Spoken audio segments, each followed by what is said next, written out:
नमस्कार दोस्तों, बोले इंडिया के एक और नए वीडियो में आप सबका स्वागत है।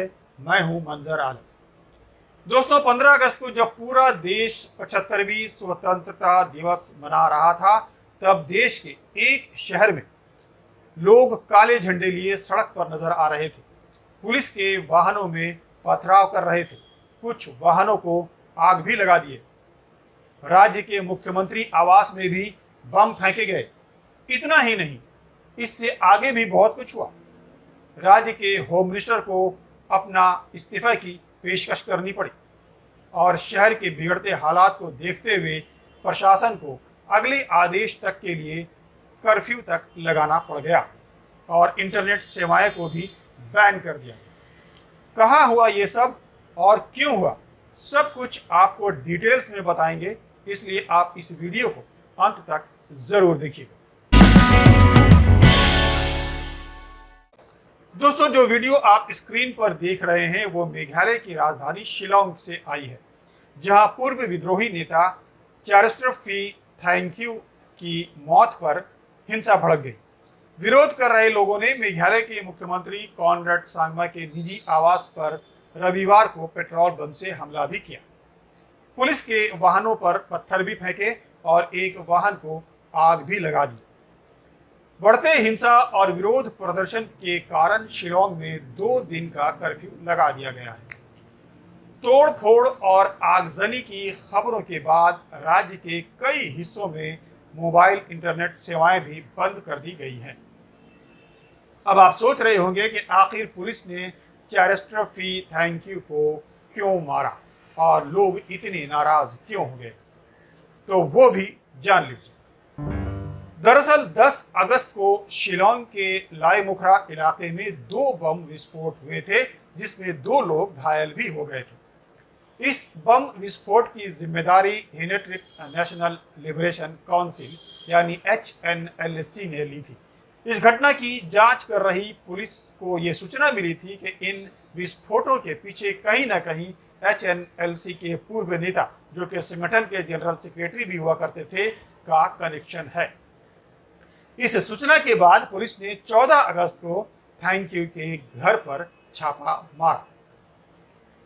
शिलांग टाइम्स के एक रिपोर्ट में कहा गया है कि जब पुलिस ने चेरेस्टर फी थैंक्यू के घर पर घुसी, तब थैंक्यू ने उन पर चाकू से हमला किया और भागने का भी प्रयास किया। तब पुलिस को जवाबी कार्रवाई करते हुए गोलियां चलानी पड़ी, जिसमें चेरेस्टर फी थैंक्यू की मौत हो गई।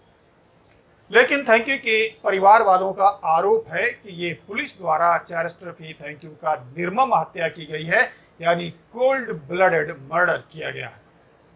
इस घटना के बाद मेघालय के मुख्यमंत्री कॉनरेड सांगमा ने कहा था कि राज्य सरकार विद्रोही समूह HNLC के पूर्व नेता की मौत की मैजिस्ट्रेट जांच का आदेश देगी।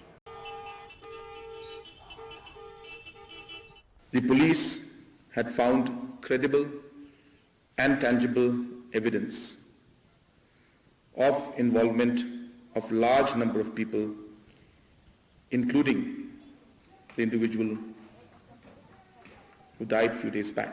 We received credible information that another attempt was going to be made in the next few days in Shillong.